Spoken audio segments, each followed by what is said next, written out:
अस्सलामु अलैकुम व रहमतुल्लाहि व बरकातुहू। चचा वालेकुम सलाम। खैरियत है चचा? हाँ बाबू, अल्लाह ताला का करम है, तू ही सबके दुआ है। अल्लाह ताला का करम है, जैसे तैसे कटत ई पक्का आम है, जब तब टपक सकत है। एक तो मच्छर ससुरे ऐसा इतना परेशान करत हवे, ईंधन के तो गुंडागर्दी इतना बढ़ गवा हवे के मच्छर दुनिया में घुस जात हवे। ईंधन के तो अच्छे दिन आएगन हवे, देख हमरे सबके अच्छे दिन कब आवत हवे। दूसरा ये कि टेंशन इतना रहत है कि रतिया भर उंघाई ना आवत हवे। चचा ये टेंशन वंशन छोड़िए और ये बताइए कि ये लाठी और गठरी मोठरी लेकर कहाँ जा रहे हैं? अरे बाबू, असल बात ये हवे कि हमके अभी कई जगह जाए के हवे। यहाँ से मखदूमपुर, फिर वहाँ से रम्मूपुर, फिर वहाँ से खपड़ा के गांव जाए के हवे, और फिर वहाँ से बस पकड़ के कई जगह जाए के हवे। बेटा हम तो उसे कहाँ कहाँ बताई। चचा इस उम्र में इतना लंबा सफर न किया करे, क्या पता जिंदगी शाम कहाँ हो जाए। अरे बाबू, हम तो जैसन दिखत हवे वैसे तो हम है ही नहीं, धोखा मत खायू। खैर चचा ये बताए कि इतने दूर क्यों जा रहे हैं? अरे बाबू, रिश्ता खोजे खातिर जात हवे ताकि ब्याह हो जाए। चचा इस उम्र में शादी करेंगे? खैर पहले बताते तो यहीं कहीं करवा देता। अरे दिमाग खराब ना करा, हम अपना ब्याह करे खातिर थोड़ी ना जात हवे। हम तो अपना बुढ़िया से खोजी आजी सागे हवे। हम अपना बेटिया के रिश्ता खोजे खातिर जात हवे ताकि ब्याह हो जाए। आजकल के लवंडे केहू के अदबो उदबो करते ना हवे। छोड़ा बाबू, हमके जाए दा। अरे बाबा रुकिए रुकिए, मैं जानता हूँ कि आप अपनी बेटी के लिए रिश्ता तलाश कर रहे हैं, लेकिन उसके लिए इतनी दूर जाने की क्या जरूरत है? यहीं कहीं करीबी में देख लेते। अरे बाबू, कई जगह देख ले लिए, कई जगह बतियो पक्का हो गए रही, मगर उस ससुर गाड़ी घोड़े मांगत हवे। हमरे पास इतने दवत तो है नहीं कि हम गाड़ी दे दिए। ये बतावा तो इतने गाड़ी दे दिए। आजकल के लड़के गाड़ी के इतना आशिक हो गवा है कि लड़की की जगह भैंस बांधी। बाबू चली बसिया आई वाली हुई। रुकिए चाचा, ठीक है, अब आपको इतनी दूर जाने की जरूरत नहीं है, मैं करीबी में आपकी शादी करवाता हूँ। अरे बाबू, तो से कई मर्तबा कही हम अपना ब्याह करे खातिर थोड़ी ना जात हवे। समझ रहा हूँ, मैं समझ रहा हूँ, अब खुद अपने ऊपर बार बार ले रहे हैं। मैं ये कह रहा हूँ कि दरअसल मैं भी एक लड़की की तलाश में निकला हूँ और लड़का हमारे रिश्तेदारी का है। आप ये समझिए कि रिश्ता पक्का, बस जल्दी से मिठाई वगैरह खरीदिए और जल्दी से छकाई वगैरह लेकर चले जाइए, इसलिए कि जब रिश्ता अच्छा मिल जाए तो शादी में ताखीर नहीं करनी चाहिए। ई भइल बात, ई का कहत ह चट मंगनी पट ब्याह। तू जा लड़काओं का तैयारी करा और हम मिठाई वगैरह इंतजाम करत हवे। ठीक है चाचा।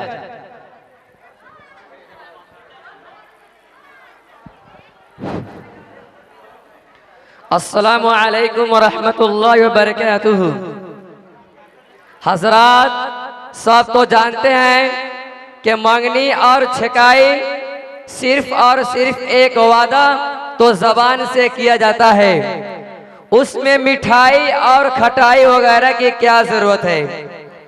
अच्छा बात जाहिल तो ऐसे भी है कि अगर छकाई में उनकी सोच से रकम और मिठाई का मिलती है तो शिकवा करने लगते हैं, बाज तो लान तान करने लगते हैं। अरे हमारा बेटा 10,000 के लायक है, 10 किलो मिठाई के लायक है, वह बालूशाही और कपड़ा तो ऐसे के बस हम लोग हाथ पहुंच कर फेंक देते हैं। हजरात इस्लाह रसूल हजरत मौलाना अशरफ अली थानवी रहमतुल्लाह अलैह लिखते हैं कि आजकल के बखीरे सब के सब राज हैं, सब के लग और बेकार है और खिलाफ सुन्नत है।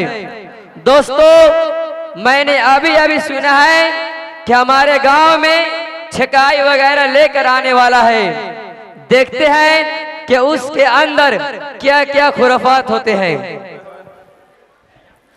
दादा जान कहाँ जाते हैं? तो नहीं कि जहाँ के जाए कहो जो काहे का पूछा जाए दादा दादा कहाँ जाते दादा दादा कहाँ जाते।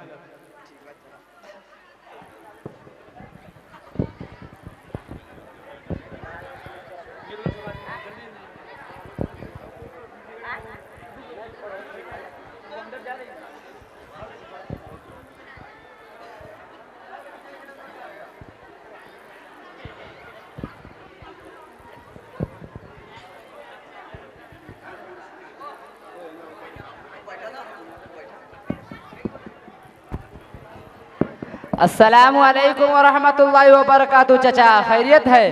वालेकुम सलाम। हाँ बाबू, अल्लाह ताला का करम हवे। तोहरी का हाल हवे? ठीक है चाचा। चलो जल्दी से लेन देन के बात करो। लेन देन की क्या बात करें, आप तो जानते ही हैं कि आजकल क्या क्या दिया जाता है। मसलन डेग, हाड़ा, कढ़ाई, गद्दा, रजाई, वॉशिंग मशीन, सिलाई मशीन, फ्रिज, एसी, कूलर, पंखा, छोटी पेटी, बड़ी पेटी, ट्रक पेटी, अलमारी, बॉक्स पलंग, गद्दा, रजाई, ब्लैंकेट, सोफा सेट, खाना सेट, पानी सेट, शरबत सेट, चाय सेट, सेवई सेट, ये तो सब देते ही हैं। इसमें लेन देन की क्या बात करें। तोबा तोबा तोबा तोबा, लागत हवे तोहरे सब जहेजवा के समन्वय के शोरूम खोले के हवे। अरे भाई ये तो आम चीजें हैं, इसमें ताज्जुब की क्या बात है। एक बात और बता दूं कि हमने जहाँ जहाँ रिश्ता देखा है हर जगह से गाड़ी मिल रही थी, कहीं से 4 चक्का, कहीं से 6 चक्का, कहीं से बाइक। अच्छा जी ये बताइए तो ना बेटा कभी आईना में शक्ल देखे हुए बंदर तो या शक्ल है इतना सामान लेके बात करो तो। अरे बाबू, सिर्फ आम चीज दिया जात हवे, हमो का कहीं से कर्ज ले कर दे भाई। बात रही गाड़ी के तो वो तो हम दे ना पाई। तब तो हमारा बेटा मानेगा ही नहीं। उसने हमसे यही कहा है कि लड़की चाहे जैसी हो, गोरी हो, काली हो, लेंगड़ी हो, लूरी हो, बैरी हो, अंधी हो, गूंगी हो, उससे हमको मतलब नहीं है, हमको गाड़ी मिलना चाहिए। अरे भाई मैं तो एक बात भूल गया था, अल्लाह का करम है कि याद आ गया। मेरे बेटे ने यह भी कहा था कि अब्बू मेरे बीवी के साथ में टीवी भी लाइएगा। हाँ बाबू, हाँ तो ठीक है, गाड़ियों का इंतजाम कर दे भाई। कहीं से कर्ज लेकर चाहे कोनो सामान बेच कर का करी, एकर बेगर तक कोनो बतियो न करत हवे। ई बतावा जनू तोहनी लड़कियों देखे अइहा? वो तो आना ही पड़ेगा, उसके बाद कहाँ चारा है। अइहा, मगर ओमे मेहररुन के लेके न अइहा। वो तो सिर्फ निकासा निकाले खातिर आवत हवे। नकिया जैसन पकौड़ा और अखिया जैसन बिलाई के आँख और तनको बड़का बड़का रही था कही के भैंसी के आँख। अपने तो चेहरा कभी शीशा में देखते न हवे। ये बतावा बरतिया कितना लेकर आवे के हवे? कम से कम 300-400 लेकर आएंगे। अरे बाबू, इतना बरतिया लावे का जरूरत हवे? हमरे गांव में इतनी बड़ी बगिया भी ना हवे कि तोहरे सबके बैठाई। ज्यादा कोई अइहा सबके घमा में बैठे के परी, कम कोई अइहा न तोहके परेशानी हुई न हमका। देखिए भाई, हमने सोचा था कि हम 500 बाराती लेकर आएंगे, लेकिन आपके हालत को देखकर हमने इरादा बदल लिया है और इतने बाराती तो अक्सर लोग लेके आते हैं।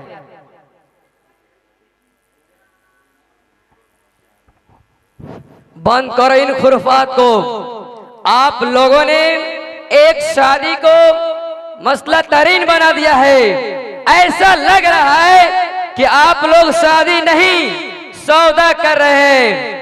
मेरे भाई कुछ तो शर्म करो, देखो तुम एक मुसलमान हो। अरे बेटा, लड़के की परवरिश करने में कितना वक्त लगता है और कितनी मेहनत करनी पड़ती है। इतना बड़ा जब पैदा हुआ था तुम क्या जानो। तो क्या लड़की इतना बड़ा पैदा हुई थी? लड़की के माँ बाप मेहनत से नहीं पालते, बल्कि आज के इस पुरफिदन दौर में लड़के के बनिस्बत लड़की की परवरिश करना और भी मुश्किल हो गया है। अरे बेटा, हमने तो सिर्फ उन्हीं चीजों को मांगा है जो आम तौर पर दी जाती है और जिनके देने का रिवाज है। रिवाज तो आप जैसे दुनियादारों ने बना लिया है। क्या आप सल्लल्लाहु अलैहि वसल्लम के दौर में और सहाबा के दौर में यह तरीका राज था? आज हम लोग की वजह से लड़की वाला परेशान हाल रहते हैं। हालांकि लड़की वाले पर शादी में सालाना कोई खर्च नहीं, जो खर्च है यानी वलीमा और महर पर है, लड़के पर है। लेकिन आज उल्टी गंगा बह रही है और आपने गाड़ी का भी मुतालबा किया। जब आपको गाड़ी का इतना शौक है तो खुद क्यों नहीं खरीद लेते, क्यों इस तरह से भीख मांग रहे हैं? अरे बेटा, हम गाड़ी कैसे खरीद सकते हैं? हम जो कुछ कमाते हैं उससे तो हमारा घर का खर्चा ही नहीं चलता। उसी वजह से हम हमेशा परेशान रहते हैं। और जो मेरा बड़ा वाला बेटा है वो बेवकूफ कुछ कमाने का तो नाम ही नहीं लेता। कुछ कमाता भी है तो नेट वगैरह में खर्चा कर लेता है। जब आप परेशानी की वजह से गाड़ी नहीं खरीद पा रहे हैं तो क्या इन चाचा के पास गाड़ी की एजेंसी है?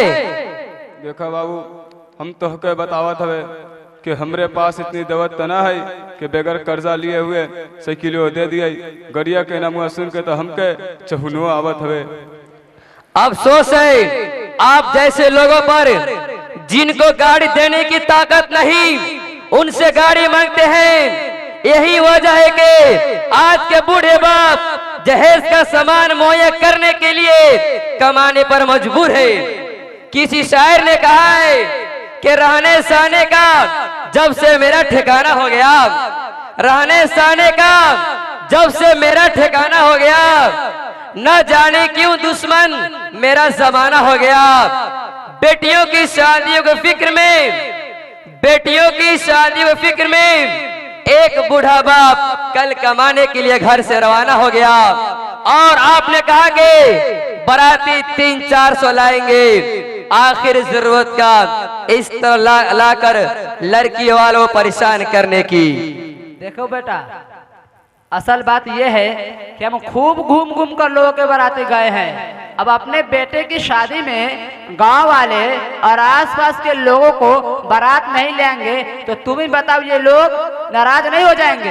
हो जाने दो नाराज। कि आपने हदीस नहीं सुनी? अल्लाह की नफरमानी में इताअत करना और मखलूक खुश करना जायज नहीं। आप वो काम करिए जिससे अल्लाह ताला खुश होता है। तो क्या बारात ले जाना हराम है? बाबू, ये बतावा कि तू जो हमसे मांगत हवे का ये मांगत दुरुस्त हवे?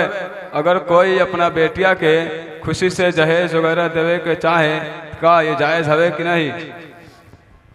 और ये भी बताइए कि अफजल शादी कौन सी है? देखिए, ये बहुत बड़े बड़े सवालात हैं। चूंकि बहुत ज्यादा जानकारी मुझे नहीं है, क्योंकि मैं एक तालिबे इल्म हूँ, इसलिए इन सारे सवालों का जवाब देने के लिए मैं मौलाना इस्लाही को बुलाना चाहूंगा। मौलाना अस्सलामु अलैकुम।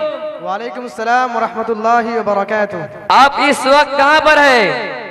मैं एक मीटिंग के लिए बाहर जा रहा हूँ। जरा अपनी मशगूलियात से थोड़ा वक्त निकाल कर मदरसा इस्लाहुल मुस्लिमीन के पिंडाल में चले आइए। कुछ लोग यहाँ किसी मसले के बारे में तशवीश में पड़े हुए हैं, उनको इत्मीनान बख्श जवाब दीजिए। मैं एक मीटिंग के लिए बाहर जा रहा था। चूँकि आपका मसला बहुत अहम है, लिहाजा मैं अभी आ रहा हूँ।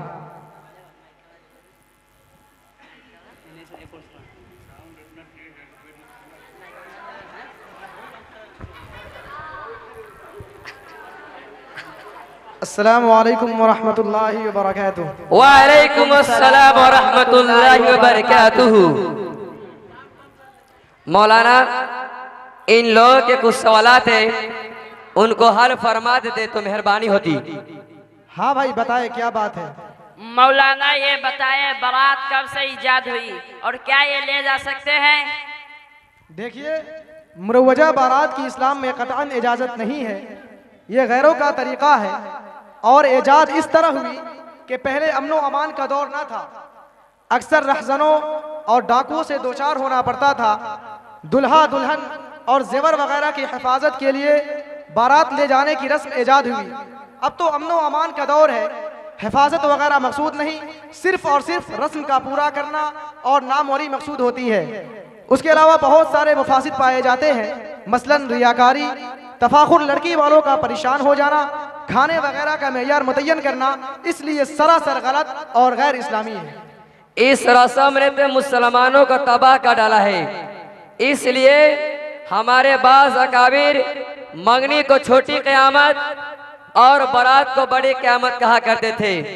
देखिए आप सल्लल्लाहु अलैहि वसल्लम ने सैयदुन निसा का निकाह हज़रत अली रज़ी अल्लाह अन्हु से इस तरह किया कि निकाह में खुद हज़रत अली रज़ी अल्लाह अन्हु मौजूद नहीं थे। चंद सहाबा को बुलाकर आप सल्लल्लाहु अलैहि वसल्लम ने मुअल्लक निकाह पढ़ाया। हालांकि आप सल्लल्लाहु अलैहि वसल्लम चाहते तो फरिश्तों की बारात बुला सकते थे, लेकिन बारात तो दरकिनार आप सल्लल्लाहु अलैहि वसल्लम ने दोनों की मौजूदगी को जरूरी नहीं समझा, तो हम बारात तो गैर क्यों जरूरी समझे। मुली साहब ये बतावा जहेज के देवल कैसा हवे? देखिए मुरवजा जहेज का तरीका गलत है, लेकिन फी नफ्सी ही जहेज का देना कोई कबाहत नहीं।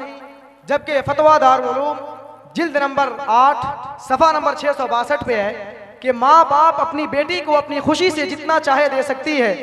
अल्लाह के रसूल सल्लल्लाहु अलैहि वसल्लम ने भी हजरत फातिमा रजी अल्लाह अन्हा को जहेज दिया था।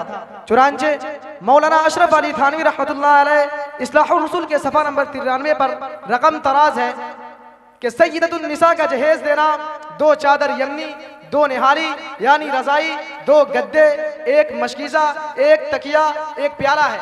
लेकिन साहिबो सुनो, जहेज में इस अब्र का लिहाज रखना चाहिए कि अव्वल यानी गुंजाइश से ज्यादा तगूद नहीं करना चाहिए, दोम जरूरत यानी जिन चीजों का सरेदस्त वाक़े हो उनको देना चाहिए, सोम ऐलान न हो, क्योंकि ये अपने औलाद के साथ सिला रहमी है। अगर मज़कूरा उमूर का लिहाज करते हुए दिया जाए तो जायज़ है, वरना तो नाजायज़ है।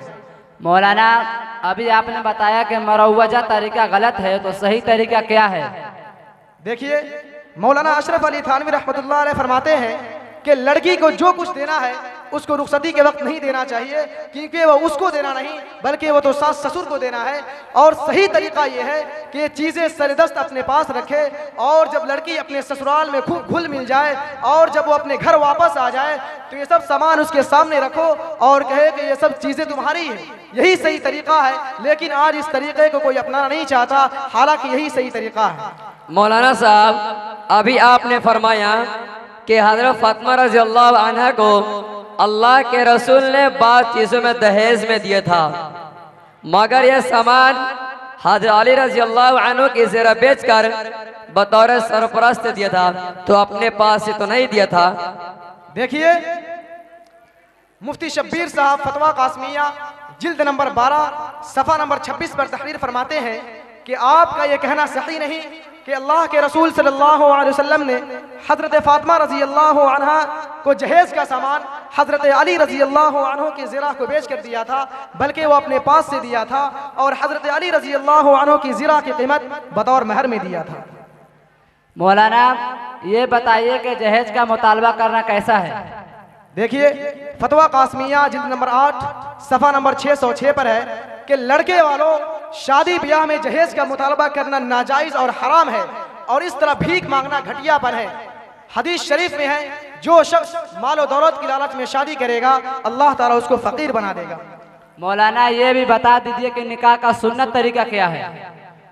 किताबुन नवाजिल में है कि निकाह की अव्वलीन सुन्नत यह है कि रिश्ता करते वक्त सिर्फ और सिर्फ दीनदारी को बुनियाद बनाया जाए, उसके बाद सादगी के साथ तकरीब की जाए और फजूल खर्ची और नामो नमूद से एहतराज किया जाए, और बेहतर यह है कि निकाह मस्जिद के अंदर मुनाकिद हो और उसका ऐलान किया जाए। और सहाबा किराम इतनी सादगी के साथ शादी करते थे कि बाद सहाबा की शादी की खबर आपको बाद में होती और आप नाराज भी नहीं होते कि भाई अकेले अकेले शादी कर ली, बताए भी नहीं।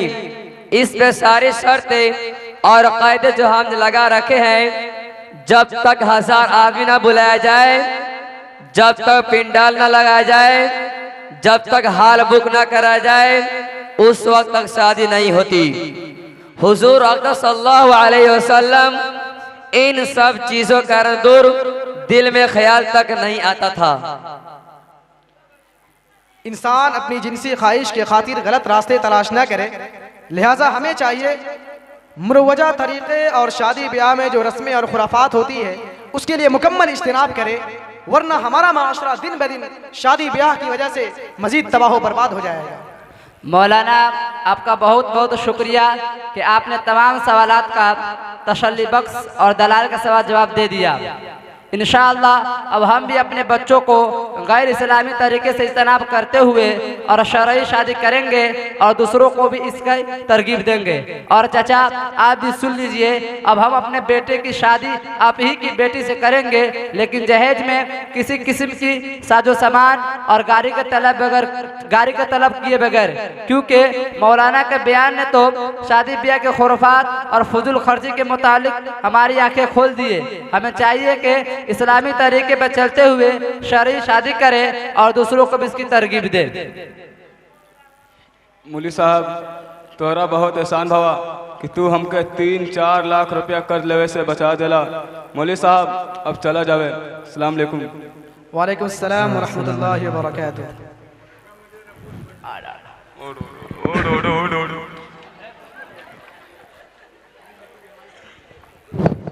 माशाल्लाह बहुत ही अच्छा कलमा पेश किया बच्चों ने।